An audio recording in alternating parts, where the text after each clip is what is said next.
Ah, bonjour aux lecteurs de notre chaîne YouTube et aux membres du forum de rcmac.com. Alors aujourd'hui on va faire la suite. J'avais fait une première vidéo pour vous présenter le Ford Pick-up F-150 de 1976, version MSA 1E de chez Charisma, hein. Donc c'est une voiture 4 roues motrices, un crawler au 1,24e. Alors là je l'avais pas fait, je crois, sur la première vidéo. Je vous l'ai mis sur son grand frère, hein, le Ford F-150, mais à l'échelle 1/10, hein. Donc vous voyez, il est énorme, hein, comparé au petit modèle 1,24e. Il y a la boîte derrière. Ici c'est la boîte de la version 1,24e. Alors là, il n'a pas ses roues, parce que le but de cette vidéo, c'est que je vais le décortiquer. On va regarder un peu comment il est fait ensemble, et on va voir les petites améliorations qu'on peut faire. J'ai reçu une petite option, l'éclairage, donc on va le monter ensemble. Et surtout, je vais pouvoir vous faire un premier bilan. Alors déjà, le premier bilan, c'est que la voiture que j'avais fait dans la petite démonstration de départ, je me la suis fait piquer. En fin de compte, je me suis fait piquer par le gamin du voisin. Je lui ai fait une petite démonstration, on avait fait un petit parcours un peu plus long. Et le gamin, il est un peu caractériel, il a pas voulu me la rendre. Alors, du coup, le père, il en a acheté une et il me l'a. Voilà, donc là, c'est une neuve, enfin, pas tout à fait neuve, hein. J'ai fait deux trois roulages avec déjà. Et donc, on va repartir sur cette base-là. Donc, le premier truc que j'ai fait, voilà, donc on va le décortiquer ensemble. Donc, il y a déjà une petite différence par rapport au kit originel. Alors, déjà, je voulais vous montrer quand même que la conception, là, j'ai le grand frère, là, j'ai le petit. Donc vous voyez la conception avec les bras, les tirants, les ponts, tout ça, les marchepieds. En fin de compte, c'est la même chose sur le modèle à 24e. Je trouve ça assez génial quand même qu'ils aient réussi à glisser tout ça dans une aussi petite voiture, en gardant le système des cardans coulissants, les ponts, les coupes coniques. Donc voilà, c'est surtout après au niveau de la partie radio que ça change, hein, à l'échelle, et les amortisseurs aussi, qui sont factices là. Mais autrement, le reste, genre pour le prix, ils ont fait quand même un truc qui était hyper sympa. Donc voilà. Donc ça, on va décortiquer. Déjà, là, un premier petit point, vous voyez, moi j'ai changé les knee-stops, ça je vais vous l'expliquer après. Les fixations, ça je vais vous l'expliquer. Tout ça, c'était les écrous de roue, j'ai changé. Pourquoi? Parce qu'il fallait une clé. Alors je suppose que c'est du 3,5 qu'il faut avec les écrous en plastique d'origine. Moi je voulais passer en 4, hein, dans du standard. Donc ça existe, ça j'ai pris ça chez Cyril, hein. Il y a les clés de 4 mm, mais ça, malheureusement, c'est souvent vendu par 4. Enfin, malheureusement, dans la RC, ce qui est bien, c'est que ça sert à tout, hein. C'est vendu, il y a du 4, du 5,5, du 7 et du 8, je crois. Mais il a aussi ces clés qui sont vendues à l'unité, donc c'est vachement économique, qu'il a en 4 et en 5,5. Mais je crois qu'en 4, c'est en rupture. Actuellement, il a plus que des 5,5. Vu qu'elles sont pas très chères et de qualité, ça a eu beaucoup de succès. Pour démonter, il faudra des outils de qualité, hein. Donc, comme d'habitude, hein, vous le voyez, hein, sur tous les montages, démontages que je fais, j'utilise toujours les mêmes outils. C'est celui-là, hein, l'outil universel, donc qui est livré avec 4 embouts. Donc, c'est toujours le même que j'utilise. Donc, vous voyez, là j'en ai mis un 9, c'est pour vous montrer. Mais moi, là, c'est avec l'outil de 1,5. Il faut un tournevis cruciforme, un petit diamètre, hein, enfin du petit diamètre, c'est des tout petits qu'il faut. Là, j'ai sorti ma clé un peu universelle, c'est une clé Tamiya, je crois, ou sur les Kyosho, il y a ça. Donc là, ça fait, il y a toutes les tailles. Donc ça, c'est pas un problème. Ça, c'est donc la batterie, hein. Donc les batteries, maintenant, depuis que j'ai fait la vidéo, elles existent seules, hein, en pièces détachées. Donc ça, c'est bien. On peut s'en acheter une deuxième, c'est toujours pratique. Le petit chargeur, hein, je trouve qu'il convient pas si mal que ça. Donc pour l'instant, j'ai toujours chargé avec ça. Là, c'est les roues que j'ai démontées, hein. Donc ça, je vais vous le présenter plus en détail, avec les petits écrous plastiques d'origine. Donc ça, on y reviendra. Et le premier kit, le première option que je vais monter, alors il y aura peut-être des roulements, hein, que je vais monter, ça on verra qu'on aura tout démonté. C'est donc le kit LED, voilà, donc qui est livré avec sa notice. Alors pareil, ça sur RCMA, je vous ferai le scan hein, si vous voulez voir. Donc ça, c'est le premier et il est actuellement dispo. Si j'ai regardé sur Modelis 34, ça vaut 16 euros. Voilà, c'est le kitlet, la rampe donc sur la carrosserie et aussi la rampe de phare qui est au-dessus de la carrosserie. Tiens, en parlant de prix, le lot de Nistop, c'est du 2 mm, référence 1488. Il y a 10 roulements, enfin 10 roulements, il y a 10 Nistop acier et ça vaut 3,90 €. Voilà, comme ça vous saurez tout. Ce sera quand même mieux que que les écrous en plastique. Et surtout que les écrous en plastique, la principale difficulté, c'est que c'est pas standard. Donc une clé de 3.5 pour en trouver, ça sera pas évident. Allez, maintenant on va voir, on va décortiquer un peu la voiture ensemble. On va commencer par les roues. Alors moi je les trouve très bien parce que la gomme est bien tendre. Franchement les capacités de franchissement sont je pense même supérieures à l'échelle hein, au crawler 1/10 parce que franchement ça monte des pentes qui sont vraiment importantes. Alors la qualité des pneus bien sûr ça joue beaucoup. C'est des pneus, ils font environ allez, 40, 48, 49 mm de diamètre. Vous voyez le dessin là, et c'est une gomme qui est bien tendre. Voilà, donc ils sont collés. Mais j'ai vu si on veut les décoller, par exemple pour lester les roues. Alors ça, on y reviendra hein, parce que je pense qu'il faut pas trop le faire parce que ça manquait un peu de puissance quand même la voiture. Donc si on la bride, si elle s'alourdit, je sais pas trop ce que ça a donné, mais ça je vais quand même le tester. Donc là c'est facile à décoller. J'ai vu si on tire, le collage est pas extraordinaire, mais ça suffit largement sur un crawler. Donc là on a les petits écrous en plastique, hein, donc j'ai dit, je les ai remplacés, on les voit là sur la voiture, je les ai mis en place. C'est des Nistop, ça a du mal à faire la mise au point, des Nistop de 2 mm. Hein.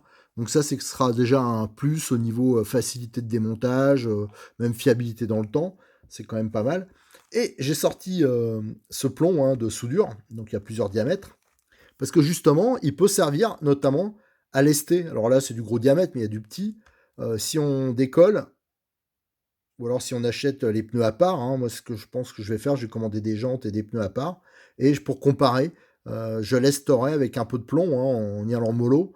Je lesterai les roues et on fera des tests. Alors pourquoi pas les lester qu'à l'avant.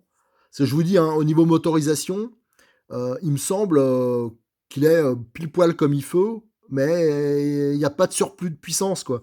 Donc, faudrait pas arriver à, voilà, à le faire trop forcer. Donc ça, je vais y aller vraiment mollo. Mais en tout cas, les roues, c'est un très bon point.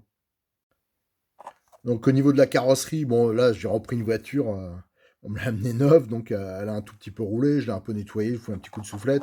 Bon, celle-là, elle a pas pris de gamelle. L'autre, par contre, bon, j'espère que le voisin va pas rater la vidéo. Il est un peu suractif, le gamin, et elle en prend plein la gueule. Il fait un peu n'importe quoi, et pour l'instant, ça a pas bougé. Parce que lui, il voit pas trop ça comme un engin de franchissement. Il voudrait que ça fasse, et c'est pas vraiment adapté pour ça. Hein, et il grimpe sur les tables, enfin quand il joue sur la table, après elle tombe de la table. Alors pour l'instant, il n'y a rien cassé, mais je sens que ça va quand même pas tarder parce que la voiture a l'air fiable, mais quand même, faut pas faire n'importe quoi. Donc là, la carrosserie, tout à l'heure, on va installer le kit LED. Je vais en profiter pour vous le présenter tout de suite, ce kit LED. Alors il est où? C'est que je l'ai planqué. Bien sûr, voilà, il est là, le kit LED. Donc on voit pour la rampe, ça je pense que c'est pour la rampe 4 phares. Et un autre branchement. Voilà, donc ça c'est pour... je sais pas trop où il va se monter. Ah oui, pour l'avant, au niveau du pare-choc, ici. Voilà. Donc celui-là, il va aller là. Alors ce qui est bien, c'est que c'est déjà soudé sur la plaque avec la bonne séparation. Il y aura juste emboîté. Et il y a la même chose ici au niveau de la rampe. Alors, il y a la notice, la petite notice, qui est en anglais, mais enfin c'est facile à comprendre. Hein. Donc apparemment, il faut faire une petite fente ici, là, pour glisser les prises. Voilà. Et après, il faudra brancher sur le contrôleur récepteur. Hein.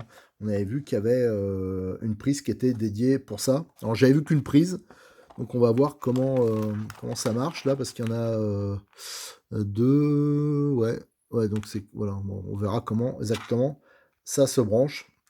Euh, donc ça, je pense que c'est la prise qui va sur le récepteur. Voilà. Donc ça, On verra ensuite, on va essayer d'installer ça correctement. Mais avant, on va essayer d'ouvrir un peu, on va essayer de regarder. Ici, c'est sûr que c'est des bagues, hein, mais on va démonter, on va voir si les roulements, si on veut monter des roulements, quelle taille il faut.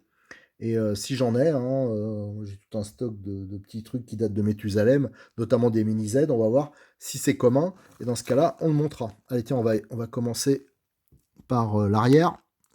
Tac, tac. Donc l'entraînement, s'il y a une petite goupille, là vous voyez, je sais pas si on le voit. Voilà. Donc c'est exactement comme le grand frère, hein. Il y a la petite goupille. Allez, je vais chercher la petite pince parce que bien sûr, je ne l'avais pas mis à côté de moi. Voilà. Donc la goupille, elle est tombée d'elle-même. Voilà. Et là, on voit bien, on voit la petite bague bronze qui est derrière. Alors ça, il faudra démonter la vis qui est ici. De l'autre côté, il doit avoir la même. Et à l'avant, donc la clé de 1.5, ça on va démonter au niveau de l'étrier. Enfin, j'aurais dû démonter le moyeu en premier déjà. Alors, moi, je vais dans tous les sens. Hop.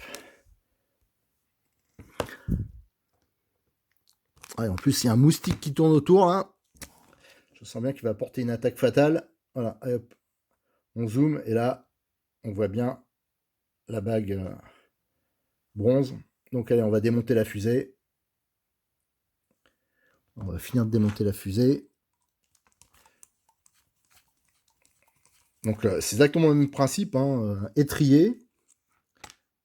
Avec les vis, alors est-ce qu'elles sont... Ouais, bah, c'est le même principe, elles sont... ils n'ont pas mis une simple vis, hein, il y a la partie lisse comme toutes les pièces d'articulation.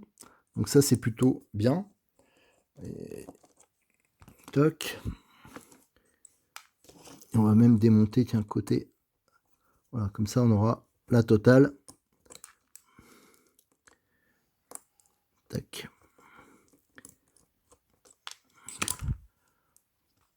Voilà. Et donc, ici, on voit le petit cardan. Tu ressors, et qui est guidé par un roulement aussi. Ah, ça, c'est pas mal, par contre. Tiens, ouais, donc, c'est pas comme sur les 1/10, hein, où le cardan est libre.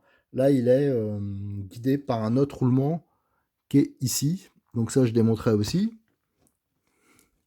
Pour aller voir. Et là, vous voyez, des toutes petites... c'est vraiment miniature. Avec les bagues bronze. Alors ça, déjà... Hop. On va mesurer exactement la taille que ça fait. Bien sûr, j'ai pas pris le pied-à-coulis. Ça, c'est là. Donc c'est indiqué sur la notice, mais bon, on vérifie. Ce serait donc du 6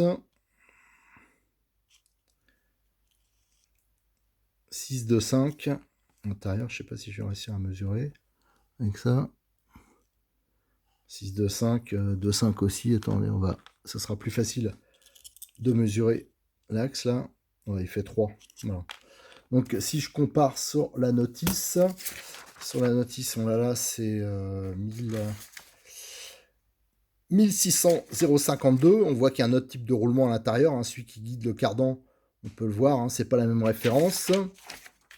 Et là, ça correspond à la taille 1652. Tac, tac, tac, tac.